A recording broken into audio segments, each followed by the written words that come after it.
Hello everybody, I hope you're having a good set of e-learning days off so far and staying in as much as possible and being safe. Hope you guys are all well.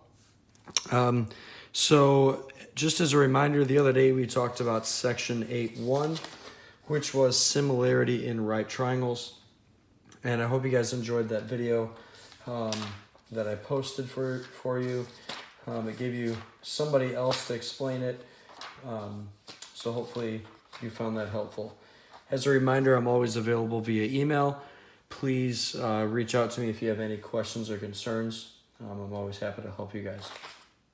So today what we're going to be doing is talking about the trigonometric ratios, which are in section 8.2. And very simply, a trigonometric ratio is a ratio of two sides of a right triangle. Keep in mind with this chapter, we're really going to be focusing on right triangles specifically, especially in the trig stuff. That's really all related to right triangles. So let's go ahead and get into it. And there's going to be three big functions that we're going to be talking about here. The first one is going to be called the sine function. Usually you will see this abbreviated as SIN. That is still pronounced sine. It is not pronounced sin. So sine. Sine is going to represent, this is going to represent the opposite side over or divided by the hypotenuse. Okay, so what we're going to be doing is looking at a specific angle. Across from that angle or opposite of that angle, we will have a side that's going to be our opposite side. And then the hypotenuse, as a reminder, is always going to be your longest side in a right triangle, which will always be opposite or across from the right angle. So just as an example here, if I draw you a picture. So here's going to be our right angle. Let's say this angle here is represented by the Greek letter theta. Okay. Theta, theta. So here we go. So let's say we're considering this angle. Let's say the sine of the angle theta is going to be equal to, so theta here, if we're looking at theta, this over here is going to be the opposite side, and I'll represent that with O. And then here is the hypotenuse. And across from theta, that's going to be the opposite. And then again, across from the right angle, that's the hypotenuse. So the sine is going to be the opposite over the hypotenuse, and I'll just use O and H there to represent the opposite and hypotenuse. There are two other really big functions we'll be discussing here with the trig stuff. So the next one is going to be called the cosine, which if you're looking on your calculator will be abbreviated as COS. That represents cosine. That's going to represent the adjacent side. Remember, adjacent means next to, over or divided by the hypotenuse. Okay, so let me draw a little diagram again. So consider the same type of picture. Here's our right angle. This is our hypotenuse. Now let's say this is our angle theta again. The adjacent side is going to be this side here. So it's the one that's next to it. You do not have to go across the triangle, you just go right next to it. And then the hypotenuse again is the one across from the right angle. So if we're looking at the cosine of this angle theta, that's going to be the adjacent, abbreviated with A, over the hypotenuse. And I will give you guys a little acronym here in a couple minutes to actually memorize that really, really easily. Okay, so there's the sine and the cosine. the last function we need to talk about with the trig stuff is going to be the tangent function. And the tangent is going to represent, or if you're looking at your calculator, it's going to be represented with TAN. And this is going to represent the opposite side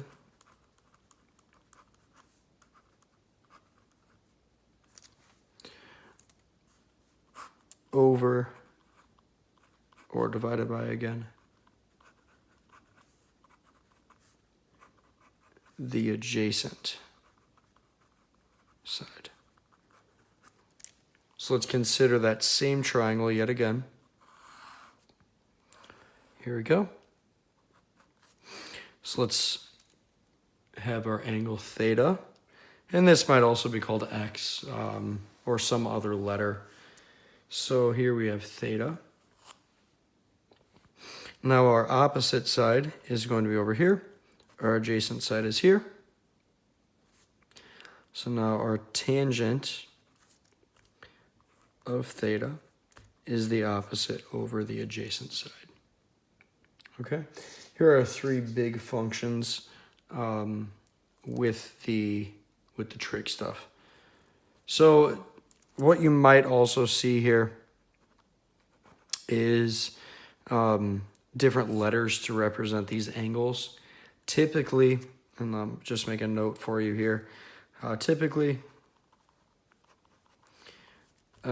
capital letters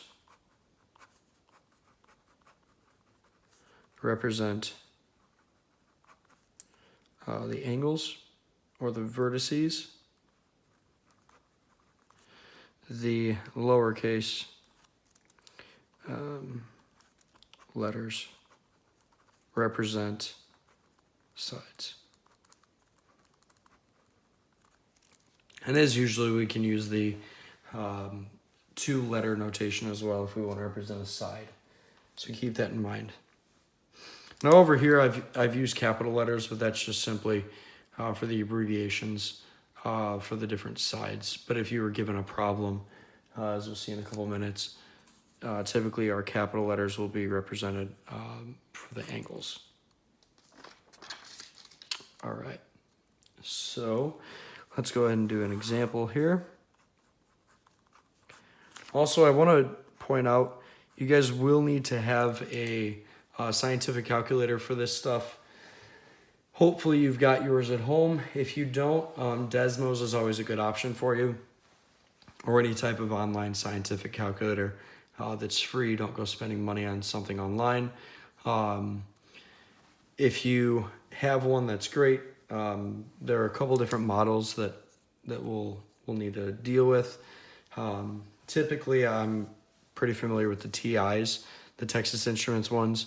So some of them you can type everything in straightforward. Some of them you have to type it in backwards. But that'll really be coming into play in section 8.3, where we have to worry about those different orders. So let's go ahead and talk about an example here. So let's write the sine of our angle A as a trigonometric ratio.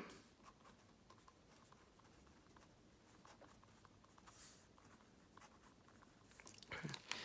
And then let's just say I have a triangle. Let's say this is A.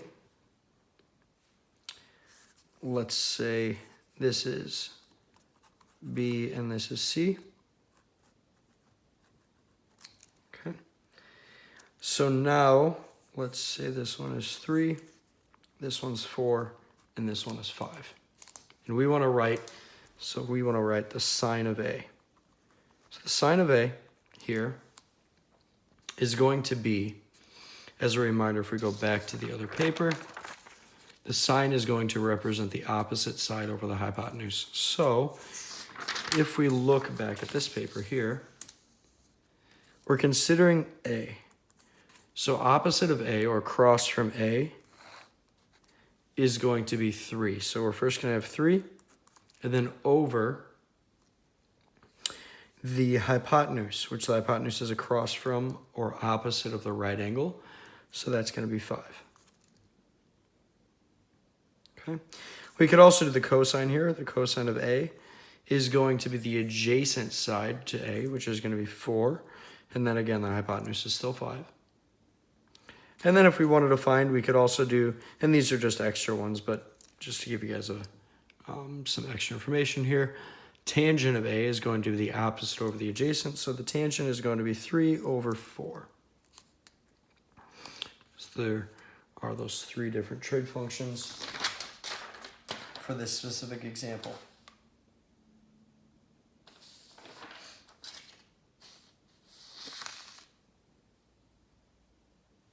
All right, so I do want to give you guys, before we move any further, I want to give you a quick acronym that will hopefully help you memorize this stuff very quickly. It's called SOHCAHTOA.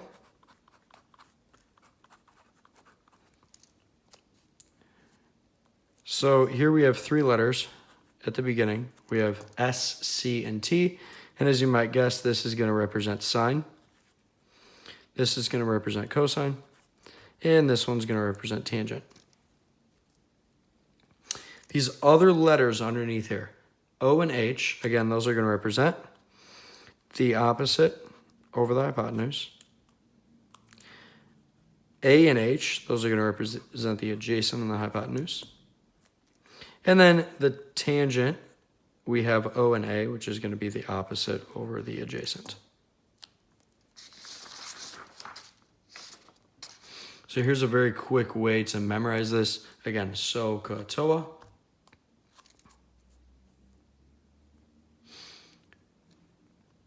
Sine equals opposite over hypotenuse. Cosine is adjacent over hypotenuse. And tangent is opposite over adjacent. Now, one thing I want to mention here, it's kind of sloppy, but there should be an angle here. So I'll just put our angle theta again after all of these. You can't just have sine or cosine or tangent. You have to have sine, cosine, or tangent of a specific angle. And these angles will be numbers as well. So like if you want to type it into your calculator, you might be given a certain number of degrees to type into your calculator. And that's what we'll go ahead and do now. So the next example, we'll just be typing into your calculator.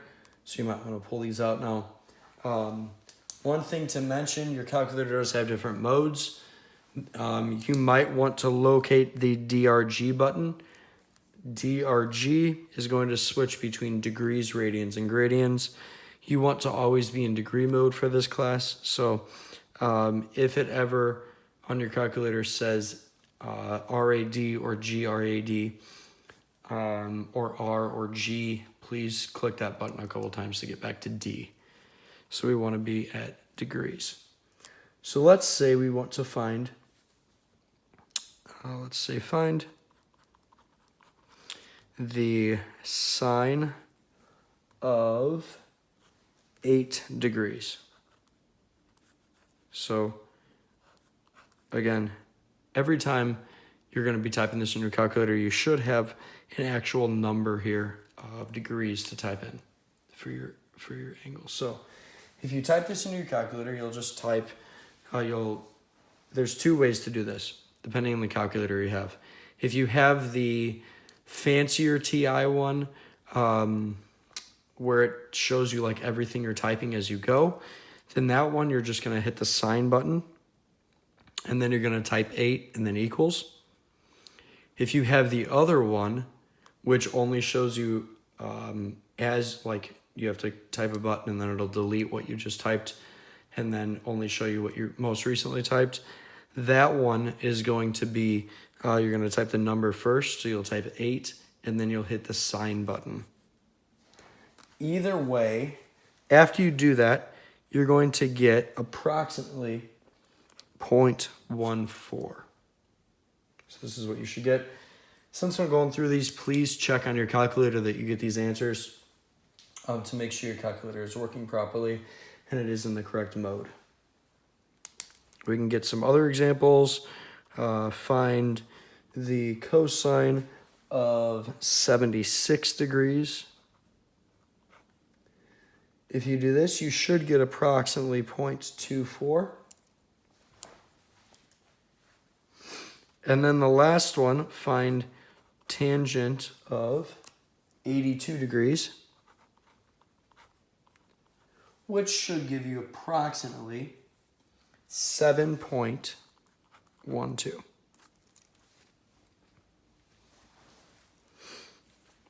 And all of these functions will work the same way when you type them in, depending on what calculator you have. So again, if you have the little bit higher end one, you're going to type just straightforward. You'll type the function, sine, cosine, tangent, and then the number, and then equals. If you have the other one, you type the number first, and then sine, cosine, or tangent button. And these will be approximate. That's what this squiggly equal sign means. These will all probably be very long decimals that don't repeat or anything. They probably will look pretty nasty. But just round to a couple places, that's fine. All right, so the next thing I want to do is talk about using trig ratios to find a length. So let's say this is going to be example 3. Let's say we have a triangle that looks like this.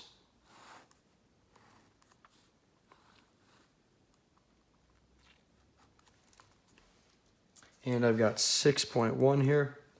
And down here I have 41 degrees. And this here is A. This is B. This is C.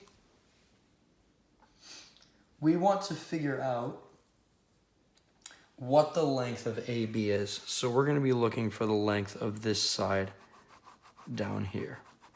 All right, so first off, we need to figure out what function we're dealing with. So the angle we're given is angle A, which is 41 degrees. And we're looking for the length of AB. Well, AB is the adjacent side to this angle. And we have 6.1, which is going to be the opposite side of that angle. So if we go back to our little acronym up here, SOHCAHTOA, which one uses the adjacent and the hypotenuse? Or I'm sorry, the adjacent and the opposite.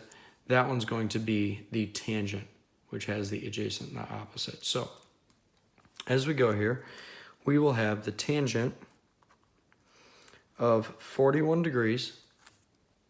Again, you always need to take a trig function of an angle. That's going to be equal to the opposite,